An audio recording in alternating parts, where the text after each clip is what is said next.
Malam selalu punya cara bercerita. Kadang ia datang sebagai angin yang menggigilkan hati.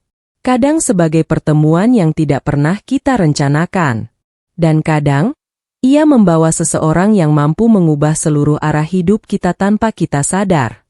Pernahkah kamu merasakan itu? Satu malam, satu kejadian, satu tatapan, lalu semuanya berubah. Mengapa beberapa orang lewat begitu cepat, sementara yang lain tinggal di dalam hidup kita selamanya? Dan mengapa kisah yang tidak pernah kita rencanakan justru menjadi cerita yang paling sulit dilupakan? Cerita ini adalah tentang seorang pemuda TKI sederhana. Tentang sebuah malam yang tidak pernah ia duga. Tentang seorang janda Arab yang hadir seperti cahaya di tengah gelap. Dan tentang bagaimana sebuah kebetulan kecil bisa mengubah takdir. Malam itu di pinggiran kota Riyadh, udara panas menyisakan aroma pasir yang hangat. Lampu toko bahan bangunan tempat Raffi bekerja berkelip pelan, seakan sudah lelah menunggu hari berganti. Raffi, pemuda TKI dengan senyum teduh dan hidup yang sederhana, sedang bersiap menutup toko. Ia memunguti beberapa kardus, menyapu debu tipis, dan merapikan barang yang tersisa. Hidupnya tidak rumit. Kerja, makan, tidur. Kadang ia rindu kampung halaman. Kadang rindu suara ibunya. Kadang rindu dirinya sendiri yang dulu ceria sebelum kerasnya perantauan mengikis semua itu. Namun malam itu, sesuatu berbeda.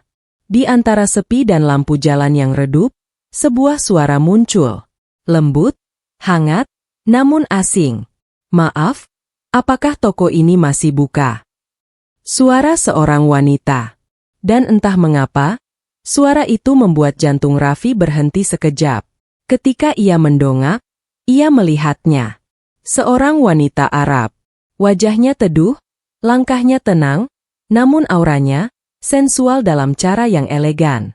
Gaunnya sederhana, tetapi cara ia berdiri seolah membuat seluruh toko menjadi lebih kecil dari dirinya. Raffi terdiam. Wanita itu tidak hanya cantik. Ia memancarkan sesuatu yang sulit dijelaskan, semacam kehadiran yang membuatmu ingin tahu lebih banyak. "Iya, masih buka?" jawab Raffi pelan, sedikit gugup tanpa tahu kenapa. Wanita itu tersenyum tipis. Senyum yang hangat namun menyimpan sesuatu.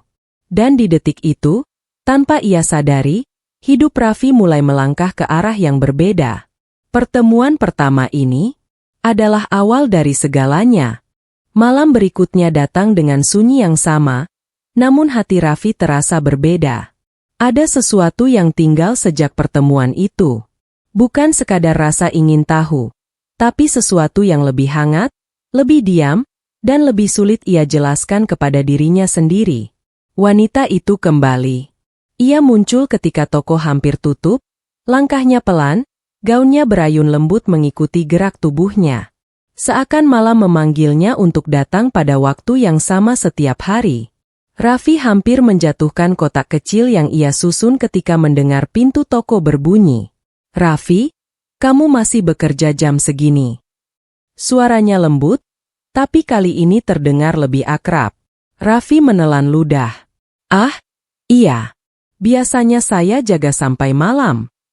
Wanita itu tersenyum tipis. "Saya Nadia." Nama itu terdengar seperti sebuah bisikan yang indah, membuat udara di toko terasa sedikit lebih hangat. Raffi mengangguk gugup. "Saya? Raffi?" "Aku tahu," jawab Nadia sambil tersenyum. "Kamu memakai name tag di baju kamu." Ia menunjuk dada Raffi, dan jari telunjuknya berhenti sesaat lebih lama dari yang seharusnya. Gugup, hangat, dan sedikit getaran aneh merayapi tubuh Raffi. "Ah, iya, benar," ujar Raffi sambil menunduk malu. Nadia berjalan menyusuri rak. Cara ia berjalan membuat kain gaunnya bergesekan halus, menimbulkan suara yang terdengar hampir seperti bisikan. Ia melihat-lihat barang kecil, lampu, lem kayu, dan beberapa peralatan sederhana. Namun Raffi tahu, ia tidak datang untuk membeli barang. Ada sesuatu di tatapannya setiap kali ia menoleh ke arah Raffi. "Raffi, kamu dari Indonesia?" Pernyataan itu bukan pertanyaan. Lebih seperti ia sedang mencoba membuka pintu ke dunia Raffi. Iya, jawab Raffi pelan. Sudah 2 tahun di sini. Sendiri. Nada suaranya berubah lebih lembut, hampir seperti simpati. Iya, sendiri. Ada keheningan yang jatuh di antara mereka. Bukan keheningan canggung. Lebih seperti 2 orang yang diam karena tidak tahu harus memulai dari mana. Nadia meletakkan barang yang ia ambil. Suaranya turun sedikit, seperti bisikan yang hanya ingin didengar oleh Raffi. Orang yang hidup sendiri, biasanya menyimpan mimpi yang ia sembunyikan dari dunia. Raffi terkejut. Kenapa Madam bilang begitu? Jangan panggil aku Madam. Nadia menatapnya. Tatapannya tidak menghakimi, justru menenangkan. Panggil aku Nadia. Dan di detik itu, jarak di antara mereka berubah. Nama itu terasa terlalu dekat, terlalu personal. Nadia mengambil barangnya, namun sebelum keluar ia menoleh sekali lagi. Raffi. Suaranya pelan namun penuh sesuatu yang tidak bisa ditebak. Besok aku datang lagi. Raffi mencoba menahan senyum, tetapi gagal. Ia tidak tahu mengapa wanita secantik dan elegan itu ingin kembali. Ia tidak tahu niatnya. Ia tidak tahu harus berharap atau tidak. Yang ia tahu hanya satu. Senyum itu tidak seharusnya menggoda. Namun ia tetap jatuh pada senyum itu malam demi malam. Beberapa hari berlalu, dan setiap malam cerita yang sama terus terjadi. Toko sepi. Lampu redup. Angin padang pasir berembus hangat. Dan pintu itu selalu berbunyi pada waktu yang hampir sama. Nadia datang lagi. Seakan malam memang sengaja menyimpan waktu khusus hanya untuk mereka berdua. Dan semakin sering ia datang, semakin sulit bagi Raffi untuk menganggap semua ini hanya kebetulan. Malam itu Nadia tidak membawa apapun di tangannya. Tidak ada barang untuk dibeli. Tidak ada alasan untuk datang. Namun langkahnya mantap, tatapannya hangat, dan entah mengapa, sedikit lebih personal dari biasanya. Raffi, kamu terlihat lebih lelah hari ini. Nadanya lembut, seolah ia sudah mengenal Raffi jauh lebih lama daripada beberapa pertemuan singkat. Raffi menunduk. Ya, cuma capek biasa. Aku tahu bedanya capek biasa dan capek hati, jawab Nadia sambil mendekat. Raffi terdiam. Kata itu menusuk tepat di tempat yang paling sensitif. Kenapa kamu bilang begitu, Nadia? Nadia berhenti hanya beberapa langkah darinya. Aroma parfumnya terasa samar namun hangat. Jarak mereka terlalu dekat. Terlalu dekat untuk dianggap sekadar interaksi pelanggan dan pegawai toko. Aku pernah hidup dengan banyak kemewahan, Raffi, katanya pelan. Tapi kesepian tetap menjadi dinding yang paling dingin dalam hidup seseorang. Mata Raffi menatapnya, perlahan. Ada luka di balik keindahan wajah itu. Ada cerita yang belum diucapkan.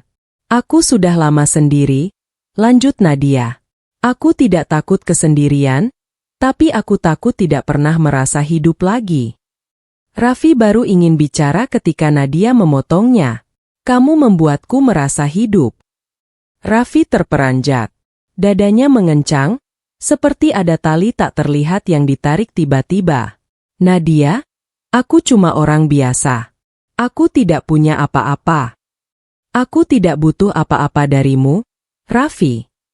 Kata-katanya turun seperti hujan hangat yang membasahi tanah kering. Aku hanya butuh seseorang yang melihatku, bukan hartaku. Raffi tidak tahu harus menjawab apa. Bagian dalam dirinya ingin percaya. Bagian lain menolak, takut terluka, takut bermimpi terlalu tinggi. Nadia tersenyum, senyum kecil yang entah mengapa terasa menyimpan rindu yang lama dipendam. Tahu kenapa aku sering datang ke sini? Raffi menelan ludah. Kenapa? Bukan karena barang-barang ini, katanya sambil melirik rak toko. Tapi karena kamu membuat tempat sederhana ini terasa seperti rumah. Kata itu membuat jantung Raffi berdetak lebih keras dari sebelumnya. Rumah. Ia sudah bertahun-tahun merantau tanpa pernah merasa punya rumah. Dan malam itu, seorang wanita yang tidak seharusnya memberi perhatian sebesar itu, mengatakannya dengan tulus. Namun di balik hangatnya percakapan, satu hal tersadar di benak Raffi. Jika perasaan ini tumbuh lebih besar, ia mungkin tidak bisa kembali menjadi dirinya yang dulu. Dan di titik itu, konflik mulai tumbuh. Bukan konflik antara mereka, tetapi konflik di dalam hati Raffi sendiri. Hari ulang tahun Raffi datang tanpa ada yang istimewa. Tidak ada kue, tidak ada pesta. Hanya kamar kecil yang sunyi dan lampu yang berkedip pelan. Ia duduk di tepi tempat tidur, menatap kalender, menatap angka tanggal yang sama setiap tahun. Rasanya hidup di perantauan begitu sepi, dan malam itu terasa lebih hampa dari biasanya. Tiba-tiba, ketukan lembut terdengar di pintu. Raffi berdiri dan membuka pintu dengan hati yang sedikit berdebar. Di depannya berdiri Nadia, membawa sebuah kotak kecil, namun bukan kotak yang penting, melainkan kotak yang penuh makna. "Kamu tahu hari ini ulang tahunku?" tanya Raffi terkejut. Nadia tersenyum. "Aku memperhatikanmu lebih dari yang kamu kira," jawabnya lembut. Raffi mengajak Nadia masuk. Mereka duduk di dekat lampu yang redup, menciptakan bayangan yang hangat dan intim. Ada jarak tipis di antara mereka, jarak yang selama ini menahan banyak kata. "Raffi." Suara Nadia pecah pelan. "Aku sudah lama sendiri. Dan entah kenapa, aku merasa hidup ketika bersamamu." Raffi menunduk. "Tapi aku bukan siapa-siapa, Nadia. Aku cuma pemuda TKI yang sederhana." Nadia menatap matanya langsung. "Salah. Kamu adalah seseorang yang membuatku merasa dicintai. Bukan sebagai janda kaya, tapi sebagai wanita." Ia tersenyum, seolah melepas beban lama yang sudah terlalu lama ditanggung. Raffi merasakan sesuatu meledak dalam dadanya. Segala ketakutan, keraguan, dan rasa rendah diri yang ia simpan bertahun-tahun mendadak runtuh. Ia meraih tangan Nadia, erat. "Kalau begitu, aku juga ingin hidup bersamamu, Nadia. Aku ingin memulai dari sini." Nadia tersenyum hangat, menunduk sedikit, dan mengangguk perlahan. Malam itu mereka duduk bersama, berbicara dan tertawa, seperti dua orang yang menemukan rumah setelah lama tersesat. Di luar, angin padang pasir berhembus lembut. Di dalam, dua hati yang berbeda dunia, berbeda status, tapi sama-sama merasakan hangatnya pertemuan yang telah menunggu waktu. Hari-hari setelah malam itu terasa berbeda bagi Raffi dan Nadia. Setiap pagi, Raffi bangun dengan semangat baru. Setiap malam, ia menunggu kehadiran Nadia dengan hati yang tidak lagi ragu. Nadia membantunya mendapatkan pekerjaan yang lebih layak. Ia memperkenalkan Raffi kepada keluarganya, dan tanpa diduga, keluarga Nadia menerima Raffi dengan hangat. Raffi merasa diterima bukan karena hartanya, bukan karena statusnya, tapi karena dirinya sendiri. Suatu sore, mereka duduk di taman kecil di luar kota. Raffi menatap mata Nadia, merasakan hangat yang tak pernah ia rasakan sebelumnya. "Kamu yakin mau bersamaku, Nadia?" tanyanya dengan suara lembut, sedikit gemetar. Nadia tersenyum. "Aku sudah kehilangan banyak hal dalam hidup, Raffi. Tapi aku tidak mau kehilangan kamu." Ia menggenggam tangan Raffi erat, seolah ingin memastikan bahwa perasaan ini nyata dan tidak akan hilang begitu saja. Mereka berjalan perlahan, langkah demi langkah, menapaki jalan yang sebelumnya terasa sepi dan penuh ketidakpastian.